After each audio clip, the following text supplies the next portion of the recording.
Hey guys, it's me, and today I will be talking about the Thousandth Floor series by Katherine McGee. This is a trilogy, and I just recently read the last book in this trilogy in December. Yes, in December. So I thought I'd just share my thoughts on the series with you. This review will be going over all 3 books in the series, but it will be entirely spoiler free, so you can watch this entire video even though you haven't read any of these books.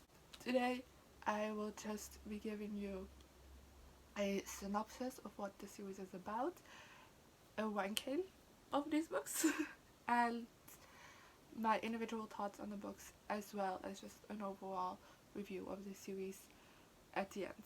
Let's just get started. This series, like I mentioned before, contains out of 3 books.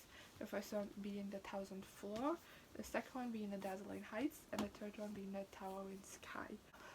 To tell you what the series is about, I am just gonna talk mostly about what this first book is about. This series is a YA sci-fi series, and it's near futuristic. It's like 1,000 years from now, so just next century, so it's not that far away. And in this time, technology has advanced very much, and because the world has gone to shit because of it, the whole city of New York the whole state of New York has moved into like this one tower, and the higher up you are in this tower, the higher up you are in society. Follow 5 perspectives from all over the tower, and their secrets. The first character you follow is LEDA.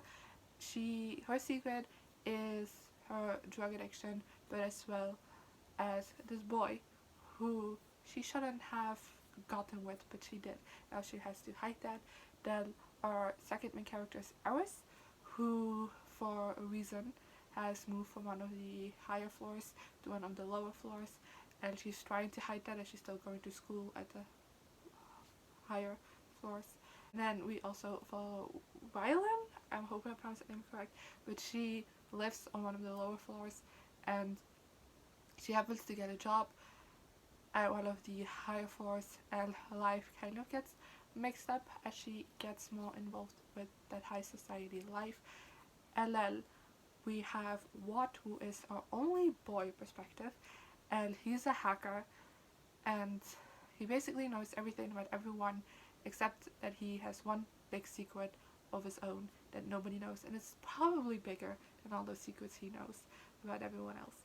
Then lastly we have Avery, who lives on the top floor, which is the 1000th floor, because her dad is basically the one who invented this tower system. She is assumed to have it all because she's witch, but she actually doesn't have the one thing that she really wants in life. In the beginning of the book, we are situated on the roof. All of our main characters are there, and we know someone fell off the roof. We don't know which one of our characters that is, or if it's even just like another character. We don't know who fell off the tower. We also don't know if they jumped, if they just accidentally fell, if they were pushed. We don't know anything. And then we rewind to 2 months earlier, and we basically, the entire book leads up to those events that we read about in the beginning. And yeah, we'll cover everybody's secrets as well. We do find that out what happens by the end of this book. And then basically in the next 2 books, this one immediately follows up on the events of this one, so it sees the effect of this death of this one person, how it affects the other characters in this book. It also introduces a new character who I'm not going to talk about much. This sees the direct influence of the death of the main characters, and as well again in the beginning of this book we see another death, and then we flash forward again 2 months and see the entire journey leading up to it. And then, because the death in this book it's seen as a suspicious death by the police in this book, we're mostly uncovering who did that, and as well as having a lot of deaths at the beginning of this book, and then flashing back, I believe also 2 months. No, this is 3 months, and see the lead up to it. So that's basically what this series is about. I think the series is very comparable to Gossip Girl and Pretty Little Liars, as it has that like high drama. But let's just move on to my ranking of these books, which is very easy. Last place we have The Dazzling Heights. Second place we have The Towering Sky. And then in first place is The Thousandth Floor. So yeah, this is usually my ranking for trilogies. It's first, last, second. Let's just explain to you why I felt this way with the individual reviews. Started off, of course, with The Thousandth Floor, which I gave 5 out of 5 stars. I really loved this book. I ate it up. The enjoyment level was just so high for this book, and it was just super, super addicting. And yeah, it's very overdramatic, but also a lot of fun, which is the best part. It's generally overdramatic. Like, I know I explained like the mystery aspect of it, but honestly it takes a backseat to the drama. I really liked the setting. I thought it was very different, and the ending actually really shocked me because I went back to read my reviews because it's been a while since I read this book, and just everything I said was just like that the ending just shook me to the core. So yeah. Then The Dazzling Heights I gave 4 stars. I had a harder time to get into this book, and I just overall didn't really have that addictiveness quality to it that the first book had, but I still really enjoyed this book.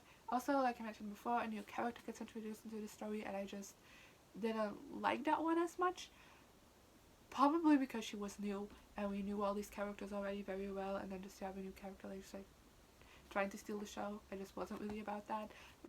And then lastly, The Towering Sky I think was a great finale to this trilogy. It wrapped up everything perfectly, just gave a nice send-off to all of our characters, and it also took a very interesting direction, not necessarily the direction I expected, but yeah. It's also very addicting, just like the first book. I also read this pretty quickly, and this was right after I got out of a reading slump, so it felt great to read a book this quickly.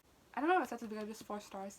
And the main reason why this isn't a 5 stars is because basically there's like 2 kind of mystery elements in this, like the murder from the beginning and then the murder from this book we're trying to solve. But the answer was already given in book 2, and then this entire book just pretending that we didn't know that, and just like, maybe this person did it, maybe this person did it, oh, maybe that person did it, or maybe it was all a setup. But we know all throughout it, and I was questioning myself if I remembered book 2 correctly because it had been a while between the 2 books, and then it got revealed, the actual reveal happened. I was like, yeah, I definitely remember that from book 2. Now that I've given you my individual thoughts on these books, just wrapping up this video with my overall thoughts. Sorry this is a shorter video, but it's hard to talk about like these books without spoilers, because actually most of my love for the series is in just the enjoyment factor, and I can't really be like, oh, these the things I liked and these I didn't. I was just like, oh my god, these books were so addicting, and I flew through them and I really liked them. So yeah, it's more of a feeling rather than actually having critiques. But overall thoughts on this book series. I feel like this series is very well comparable to a contemporary book, but then just set in a futuristic setting. That's also why my comparisons to Gossip Girl and Pretty Little Liars come from, because they are both contemporaries. But it feels very contemporary, just that it's set in a different setting. It's set in the future with different technology and everything. And the technology is very interesting, but if you are like a big contemporary reader and you want to get into sci-fi, like this is a fun start, because it reads very much like a contemporary. It does have those technology aspects in it, but it doesn't really take over. So I think this would be a fun introduction to that. Then also, this series is not for everyone, but if you are really into high drama books, I think you'll love this, because I feel like this is very, very great drama. It builds very well. Even though it's all very ridiculous, it never really feels unbelievable. I don't know if that makes sense. And also it's not repetitive, because my problems that I've had with Gossip Girl and Pretty Little Liars is that both shows kind of felt a bit repetitive as they're going on, because we just rehash like the same drama, just give it to a different character. Like if it happened just like a slight bit different, but I feel like even though Like, but for example, LEDA, this whole series deals with her struggling with a drug addiction, but it never feels old, you know? Even though that's like a big part of a character, it never feels like it's repetitive. It always, like, you can definitely see her growth throughout the series. So like I mentioned earlier, the mysteries are fun and great, but they are the background to the drama and these characters, their lives. Just like mysteries kind of going on in the back, which is also makes more sense to me because eventually we're leading up to something. Like I mentioned earlier, my main love for the series comes from my enjoyment level, not really the quality. It's not to say that it's necessarily bad quality, because there's still very fun, entertaining books. I just don't think you'll find like any literary merit in these books, because that's not what they're made for. They're just trashy, fun times. That's all I have to say about this series. Like I said, it's a shorter video because I don't have too much to say about them, but I still hope you enjoyed this video and might consider picking up the series now that you've heard more about it. And yeah, if you read these books, let me know below what you thought of them so we can discuss. You can go in spoilery detail, but just leave a little spoiler warning at the top of your comments so people who haven't read the series yet, because this is a spoiler-free review, know not to read your comment because it does have spoilers in it. So yeah, those are my thoughts on the Thousandth Floor series by Katherine McGee, and yes, I'll see you guys next time. Goodbye.